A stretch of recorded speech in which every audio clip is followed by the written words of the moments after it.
और आप कहते हो कि उनका नाम कबीर है। ठीक है, आप मुझे यह बताओ, जब 52 अक्षरों की उत्पत्ति नहीं हुई थी, जब कोई भी इंसान अक्षर नहीं बोलता था, तब ये का बी रा, ये अक्षर कहां थे? ये अक्षर कहां थे? और आपने अनुराग सागर पढ़ी है, कबीर सागर पढ़ी है, आपने देखा पूरी सृष्टि कैसे बनी है? परमात्मा के द्वारा। और परमात्मा के साथ वहां जो वार्तालाप हो रही है वो हिंदी में हो रही है। हिंदी में भी नहीं बल्कि और खड़ी बोली में हो रही है। कबीर साहब खड़ी बोली में लिखवाए हैं ये पूरा ग्रंथ। तो मुझे ये बता दें कि जब परमात्मा ने एक भाषा का विस्तार किया तो ये बाकी भाषाएं कहां से आ गई?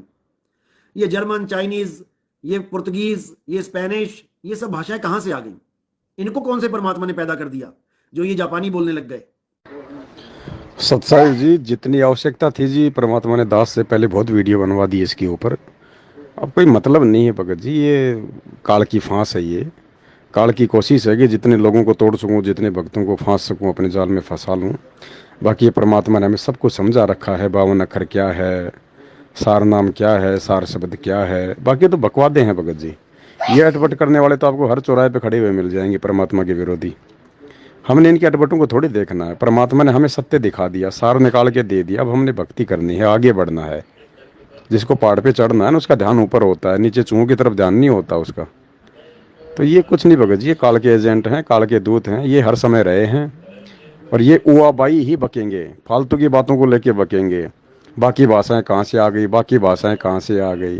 अब इस मूर्ख को कौन समझाए इसको कि ये सृष्टि रचना तो इन्होंने कभी सुनी नहीं, सुनी है तो इनके समझ में नहीं आई।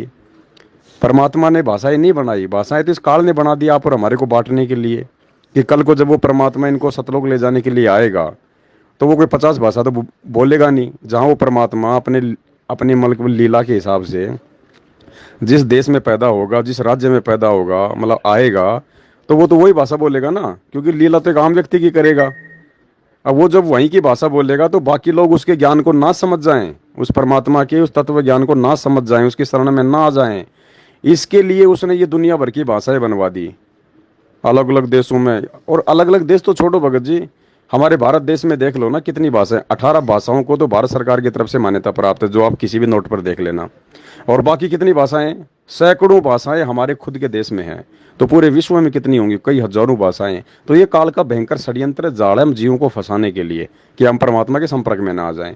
लेकिन परमात्मा तो उसका बाप है। अब मालिक ने ऐसी ऐसी एप्लीकेशन बना दी, ऐसी ऐसी एप्लीकेशन बना दी, ऐसे ऐसे परमात्मा ने सिस्टम बनवा दिए। अब ये बाधाएं समाप्त हो जाएंगी, सब भाषाएं डबिंग होने लग गई। आप एक भाषा में बोलो, जितनी भाषाएं सब में आपकी मतलब आवाज़ जाएगी, सब में आपके लेख लिखे जाएंगे। तो परमात्मा उसका बाप है, वो इसके जाल को काट रहा है। तो ये चीज़ें ये लोग नहीं समझ पाएंगे, काल की एजेंट है, इनको पता भी नहीं है और ये समझ भी नहीं पाएंगे। ये काल के दूत केवल भगत जी उतना ही बोलते हैं, उतनी नौकरी करते हैं जितना इनको काल के द्वारा जो है निर्देशित किया गया होता है।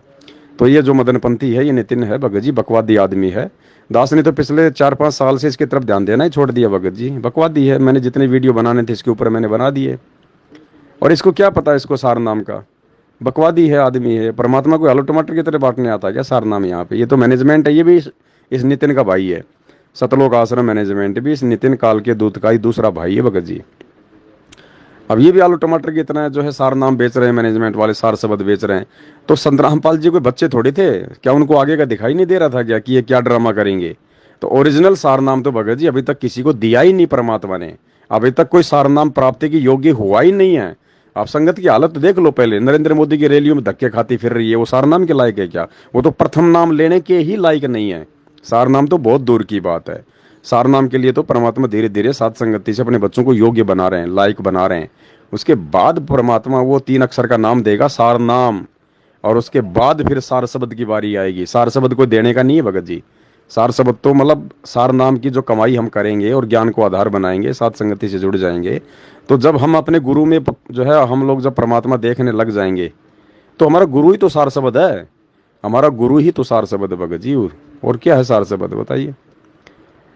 और ये बहुत सारी बातें भगत जी ऐसे समझ में नहीं आएंगी। ऐसे तो आपको हर चौराहे पे काल के दूध खड़े मिलेंगे अटपट करके। मालिक कहते हैं बीजक की बाता नहीं, बीजक मतलब बीजक की बाता कहें और बीजक नहीं हाथ, और पृथ्वी डूबा उतरे ये कर कर मीठी बात है। अब ये कहता कि 52 अक्षर में है ही नहीं, वो नाम 52 अक्षर में है ही नहीं। अरे तो तू बता दे भाई, तेरे पास है तो तू बता दे ना कौन से अक्षर में है। अब 52 अक्षर हमारे भगत जी भोले हैं, भगत समाज हमेशा भोला होता है।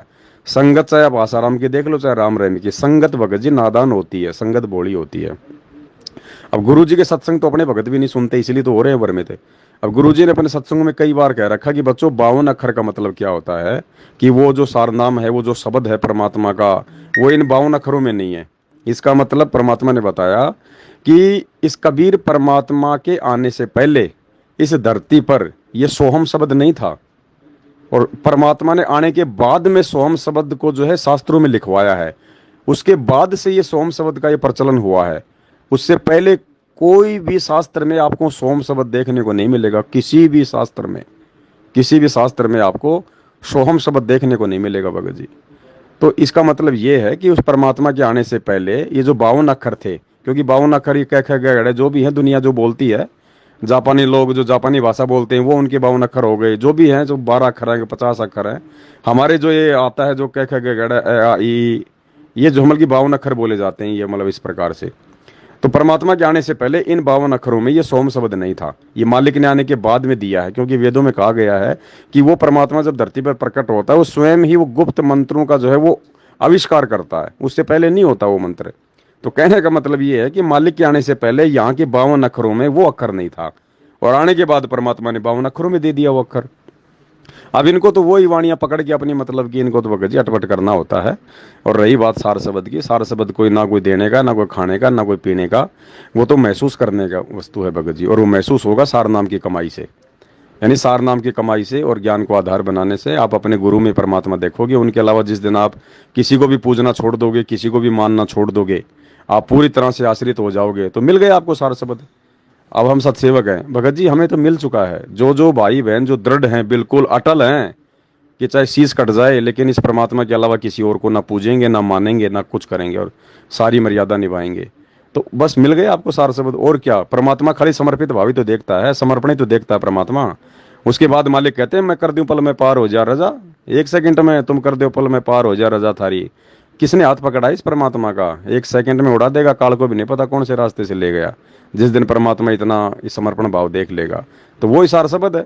अब मैनेजमेंट ने तो धंधा बना रखा है, जो भी मंत्र देता है ये एक पाठ में या फिर 1 लाख रुपए इसने फीस कर रखी है, 1 लाख रुपए सार शब्द के लेता है, 21,000 रुपये सार नाम के लेता है। इन्होंने तो अपना धंधा सेट कर रखा है। तो ये भी तो नितिन रायजादा के दूसरे भाई हैं, तो इनको परमात्मा ने साइड में करना है। इस मैनेजमेंट को परमात्मा ने संगत से भगत जी अलग करना था। और ये काल का एजेंट था, जो गुरु जी का जो मुख्य जो परिवार वाले हैं सभी काल के एजेंट थे। और संगत की ये नादानी थी, संगत परमात्मा के ज्ञान को समझ नहीं पाई, जिस कारण से उनके परिवार पे विश्वास करके काल के जाल में फंस गई। तो ये मरो हमें इससे क्या लेना देना भगत जी, हमें समझ में आ रहा है ना सारी चीजें। बाकी भगत जी काल का लोक है, बहुत सागर है, ना कोई मेरे समझाने से समझेगा, ना कोई भगवान के समझाने से समझेगा वही जिसके लिए परमात्मा ऊपर से नीचे उतर के आते हैं बस। और मालिक को केवल उतने चाहिए, बाकी तो भीड़ है, बाकी तो परमात्मा बीज डाल के चला जाता है पूरी धरती पर। जितने भी प्राणी है, चाहे ले लो नाम आ जाओ, कौन सा फीस ले रहा है परमात्मा जो है कलम चढ़ा देगा आत्मा के ऊपर। वो तो मालिक को पता है कि ये पार नहीं होनी भीड़ जो मेरे पीछे लगी हुई है, लाखों करोड़ों भगत, ये पार नहीं होंगे। लेकिन जिनको परमात्मा लेने आता है हीरे मोतीलाल को, उनको समझ में आ जाती है, जैसे मुझे आ गई, आपको आ रही है, और भक्तों को आ रही है। तो जो बीज होंगे परमात्मा के, जो हंस होंगे, जिनके लिए परमात्मा आए हैं, जिनको लेके जाना परमात्मा ने, आ गई उनके समझ में। उन्होंने मान लिया अपने गुरु को भगवान, उन्होंने फाड़ के फेंक दी फोटो में ये दाढ़ी मूंछ वाली नितिन रायजादा के भगवान की, उस कबीर की। तो हमें तो मिल गया सार नाम, सार शब्द भी मिल गया, हमें तो सब कुछ मिल गया।